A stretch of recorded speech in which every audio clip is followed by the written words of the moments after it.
Hello, everyone, and welcome to today's webinar, Your Audience Data is Lying to You. We're thrilled to have you here. I'm Aaron Gillette, Vice President of Marketing at BLOX Digital.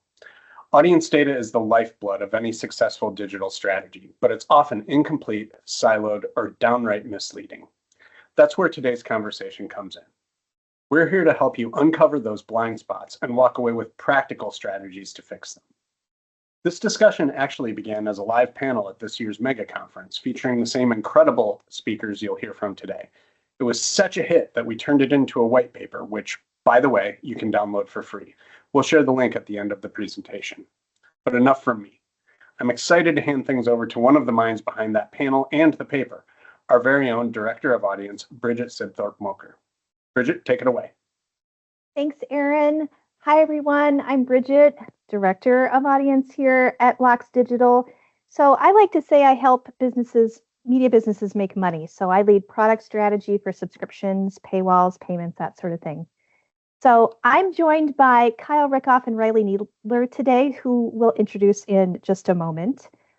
So today we're going to talk about why your data might be lying to you, what to do about it, and how to build a foundation for smarter, faster decisions.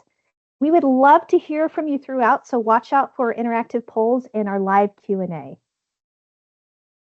All right, let's get into it. So first, let's meet our panelists. Riley Needler is the Chief of Staff at WIC Communications. Riley leads strategic efforts with an emphasis on audience development, editorial initiatives, product development, and special projects.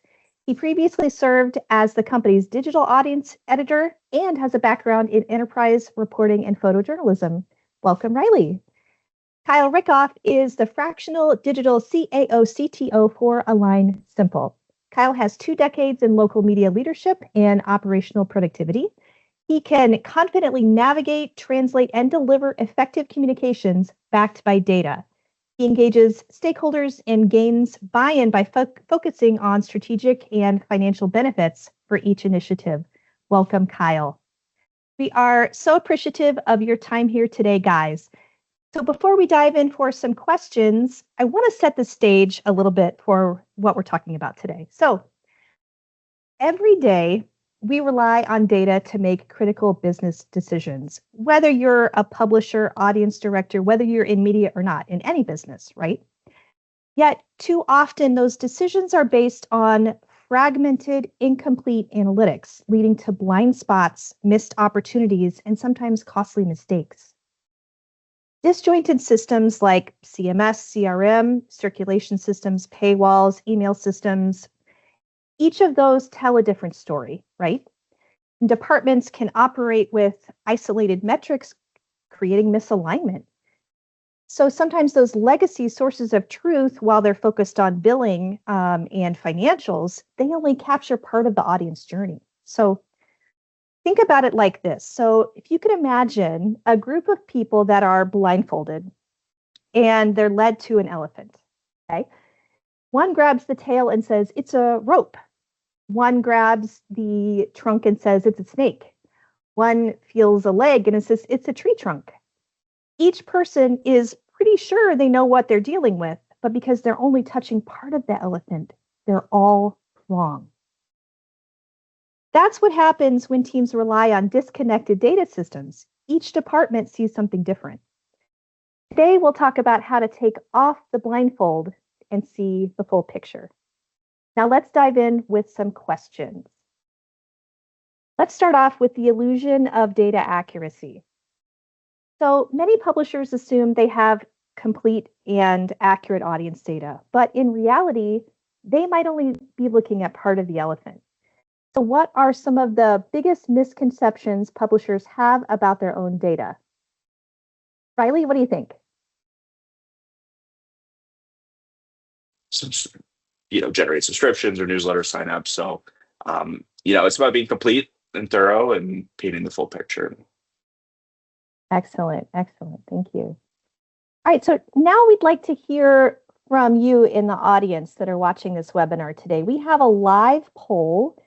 So if you'd like to take your phone out and use the camera and hover over that QR code, you don't have to log in or anything. It's very, very easy. But I'd love to hear What's one thing you wish your audience data could tell you? It's just a word or a short phrase. If you'd prefer to use it on your computer instead of your phone, there's that slido.com. So go ahead and weigh in on this poll. I'm going to do it too. Let's get it in here and see what you guys think.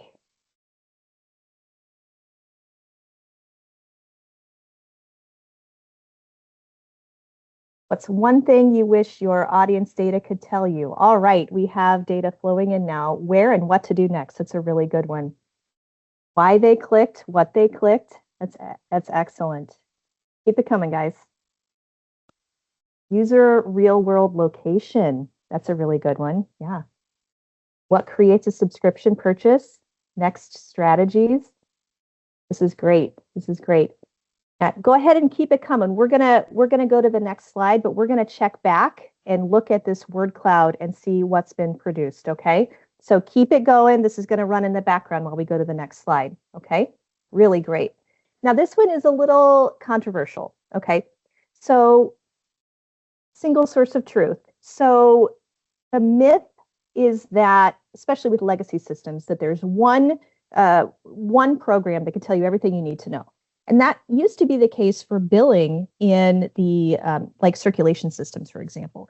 But there's all of this other data that is available that's not taken into consideration. So many publishers believe they have a single source of truth, but that might not be always the case. So are there any surprises that come with this? So Kyle, let's start with you. Any surprises?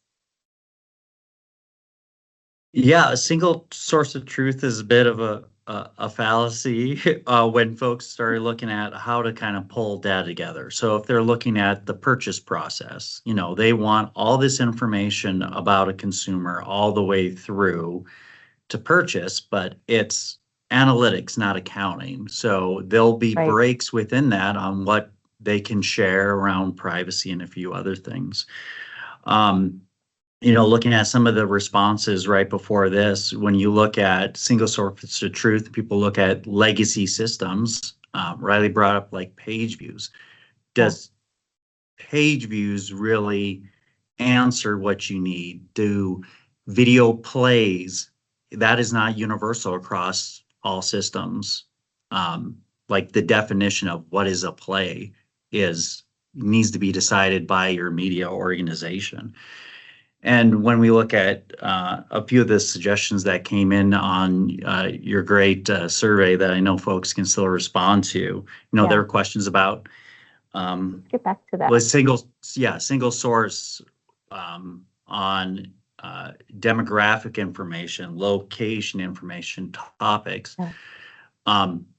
That's just one of those things we caution on is what is the consumer you want, and then hey, based on that, I'm gonna check the data to see if I'm hitting that target. So like, are you defining who your customer is first, or looking at data to discover who your customer is? Those are two very different ways to approach it. Excellent. Excellent. So Riley, single source of truth, why is that not always the case? What do you think? Well, I think you know, Kyle made a really important point there, which was about customer data, like PII, right? So the actual information about the customer. I think when you start with that framework of, well, there's no chance we're ever going to have their credit card in GA4 in Google Analytics, right?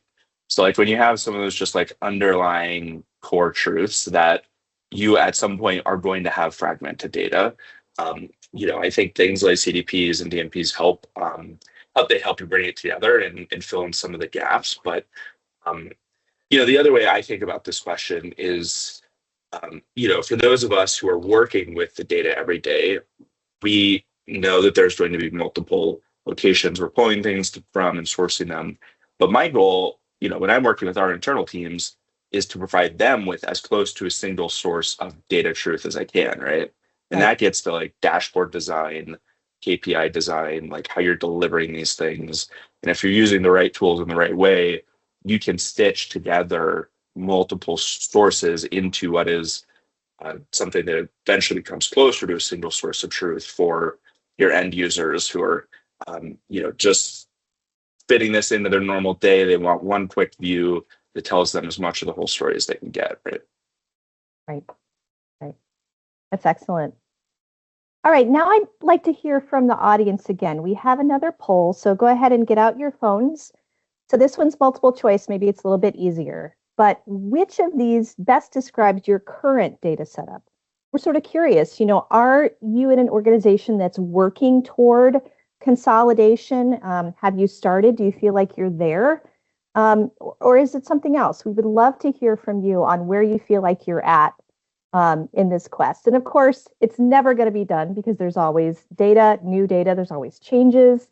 But, of course, that's something that we all want to work toward. So it sounds like right now the leader is many separate platforms, but we've got a lot of mostly all in one system, a lot of manual reporting. Excellent. Oh, this is great information, guys. So keep that coming. We're going to keep the slide going, but we'll come back to revisit this. Sounds like right now the leader is many separate platforms, and that's typical. So let's talk about how to fix it. So sounds like a lot of you, just based on the early results, are in the same boat. Most businesses are in transition or really working toward this or consolidating, right? So if a publisher, audience director organization wants to fix this, where do you start? What are some best practices? So Riley, let's start with you here because you've been working on this for a long time. Yeah, absolutely. Yeah. I think the first thing is to start with your strategic goals. It's like what do you want to get out of it, and that's kind of the tricky one because you want your goals to be broad enough that you leave room for the data to prove that your preconceived notions are wrong. So your strategic goal should not be to go in and generate more page views. Back to my earlier example, it's too myopic. You're not open for something to surprise you. It should be that we want to increase trust and engagement with our audience. We want to grow digital subscription and advertising revenue. We want to do something broad, and then go in and speak with other people in the industry. I think that's incredibly valuable. Say, hey, we want to grow our digital subscriptions. Like, what are the KPIs that help you get to your goal? And you will be surprised time and time again what smart folks in our industry are coming up with to measure that sort of engagement. And then in terms of the actual technical implementation of those, I'm a big fan of using tools like Google Tag Manager that allow you to be very specific in how and where you're collecting. And again, that gets back to just like, if that's not a skill set you have, if you're kind of in a related or secondary role to actual data analytics, find folks in the industry who can share their templates, export their presets. I mean, there's a lot of folks who are willing to help with that. So. Excellent. Kyle, how about you? I'm gonna echo a lot of the same things. Is really what is the output you want of the data? Riley mentioned a lot of folks see that one single source of truth is a report that they're looking at. And if you're in a newsroom, you're probably looking at 2 or 3 different analytic platforms. So what do you want that output of data to be? Is it a report that you do every month for your board? Is it to inform tactics? How often do you update those tactics? Do you need a report every hour? Probably based on your staffing and how much content you're producing? No. But hey, do you need it twice a day? And then do you want it to activate your data? Do you want it to do it passively where it's doing dynamic paywalling, messaging, story recommendations? What do you want the data to do? And then you can go through and then identify, how do we get that data? Which systems do we have that are already collecting it, or do we need to procure ones that do? That's kind of where you start to identify you have duplicate systems where you can rely on one that's maybe closer to your CMS already, and then drive that to your ultimate solution that you're looking for, which is data is going to do these 5 things for us. What is the data flow? And then just map that out. That's excellent. Excellent. Thank you. All right, let's talk about some real world wins. So we talked about how to fix it. We talked about what the problem is, but is anybody doing it right? So can you guys share some examples of publishers who have successfully unified their data, or at least are on that right track? So love to know, a little bit about them, what changed after they adopted this more holistic approach. So Kyle, you've worked with a lot of organizations that are working on this. So what have you seen? Well, I mean, a lot of what we saw on the survey there's multiple systems, and there's multiple systems for different reasons on the job to get done or to inform a job to get done. So really where we see publishers or broadcasters being the most effective is outlining every decision they'll make in a day, a week, and a month. Like, what is the decision that is happening? Now, what is the data? What do you do? What is the decision? Who makes the decision, and then how to best inform that. And that's where the data piece comes in. So that's where we can break down to say, yeah, newsroom, you use this. Okay, I'm sorry. We totally dropped out. I wasn't sure if the call stopped. Okay. Please continue. I apologize. All right. Sorry about that, folks. So I think, Kyle, you were wrapping up your answer on what changed for organizations after they adopted a more holistic approach. I don't know if you can hear us. Okay. How about Riley? Are you back? Yeah. Yeah. Okay. You wanna take it from here, Riley? Yeah, absolutely. I've got two examples of consolidating and some ones that came from them. One was we were looking at what stories were generating subscriptions in our newsrooms. And for anyone who's looked at those kind of analytics, that what usually rises at the top of the list is crime stories, those sort of things, right? Sort of the tragic news. But if you just look at that in its silo, you would say, okay, well, that's all we should be reporting if that's what's driving subscriptions. But what we did is we went back and looked at the stories that those converting subscribers read right before they subscribed. So like the 4 or 5 stories that they read before, and they almost all were something deeper, right? So this was deeper enterprise work, feature work, human interest, business openings, business closings. And so that being able to consolidate that led us to the discovery that people are looking for and actually reading a more well-rounded mix of stories, and that sometimes it's just a big kind of headline grabbing news events that maybe are the last converter. And the second one I would share is we started looking at the sort of deferred revenue reports that we have on our subscribers. So looking out ahead in the life cycle of the subscriber, how much revenue is being allocated through their term. And you look at a bar chart of that data, at least for us, and it was unsettling how much revenue was just in the next 30 days. Because the typical consumer today is looking for a monthly subscription for the most part, in our experience. So that means that literally it's sometimes more than 50% of your revenue coming in over the next year is actually just within the next 30 days. So that like cast a much wider net for us in terms of focusing on retention, on what can we do 30 days at a time to build engagement and stickiness. Wow, that's excellent. That's a really good insight. All right, folks, so we've just got 5 minutes left. So let's go to some questions. So Aaron, in the studio, do we have any questions in the Q&A that we want to go over? Anything that's come up? We don't have any questions just yet, but folks, please feel free to enter them in the Q&A box. Bridget, this might be a good time to go back and take a look at the poll data and see where we're at there. Absolutely. Let's do that. So let me check on which slide you're here. Let's go to slide 9. And wow, it looks like 53% of the folks, it looks like 17 entered in this poll, 53% have many separate platforms. So no surprise to us, it seems to be very common. Let's check back into on the word cloud. So looks like the same results here, but really, really good feedback. What do you want your audience to tell you?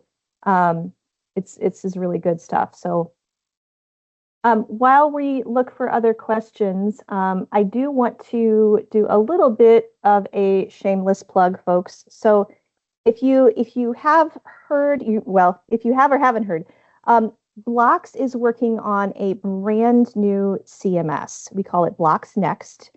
And in the subscription and user portion of that is what I've been working on. And one of the things we're trying to do here is to help you put all of this data together. So it works very differently than Blue Blocks, where you have users in one place and subscriptions in another place. It's actually all consolidated into one unified audience place called Contacts. And we're trying to help you through this by pulling all of the data we have on each user together in a single customer view. We've got a couple of screenshots here. So your payments, the activity, the audiences they're in from your dynamic audience plus paywall is all together in one place. We really also thought it was important to bring that data where you work to make it easier for folks to see a full picture of that data all in one place, right in the place that you're in, instead of going off to another spot. So of course, GA4, all of these other tools are important. You may want to build your own reports. Riley, I know you're exceptionally good at that. But for your convenience, we want to try to help you through this problem, and that's what we're trying to do here with BLOX Next. So if you have any questions about that, do give us a question in the chat. Do we have any other questions that came up? Yeah, we do. Can you talk about the real-world news gathering potential of leveraging audience data for daily stories? Audience data for daily stories. Riley, would you like to take that one? It's along the lines of some stuff that you were talking about. Yeah, absolutely. So I mean, that's certainly sort of the most actionable piece of what we're talking about, right? Is like, how do I actually turn this into something that will be effective for my reporters and editors day to day?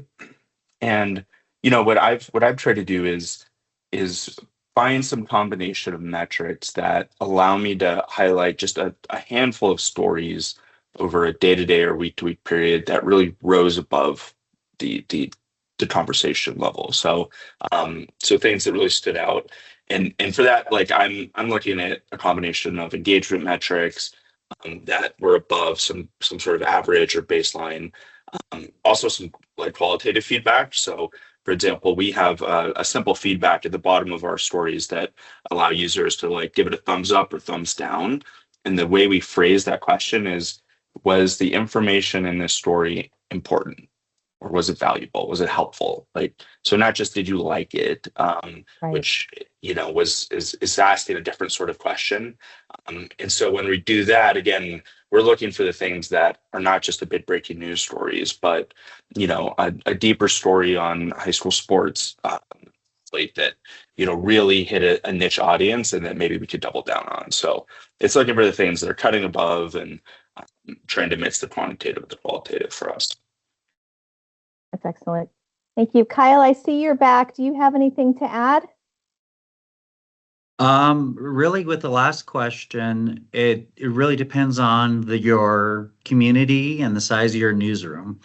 Data has volume and velocity. Like really, how much information do you need to make a decision?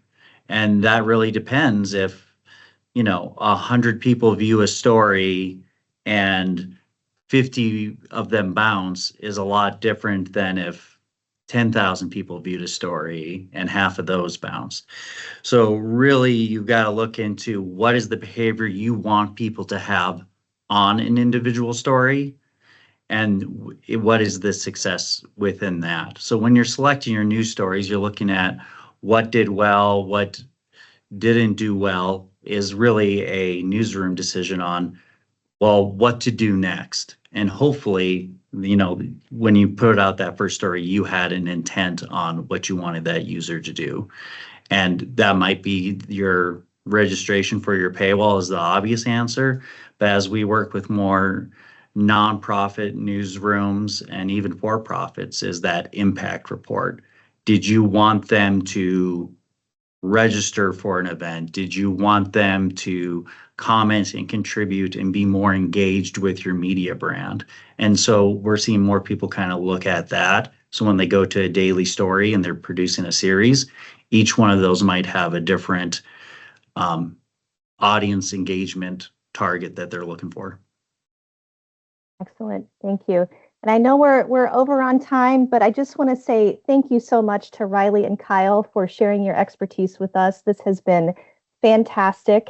And folks on the call, thank you for your patience with a couple of bumps in the road. I hope this was helpful and informational for you. If you're interested, we have a white paper that Riley and Kyle contributed to on this topic, so you can go deeper. So take out your phone, click that QR code to download our free white paper. And Aaron, anything else to add? No, again, yeah, sorry for any technical difficulties. We're just trying to prove that it was live. If you'd like more information about BLOX Next, please contact your sales representative or visit bloxdigital.com. Please follow us on LinkedIn. We will send out an email with excerpts from the webinar and a link to the white paper within the next couple of days. That should go out, so look out for that. And then learn more about all these products and services at BLOX University as well, university.bloxdigital.com. Thank you so much. Thank you, everyone. Thank you, Bridget, Riley, Kyle. This was just wonderful. And yeah, look out for our next webinar coming up soon. Thanks all. Have a great day.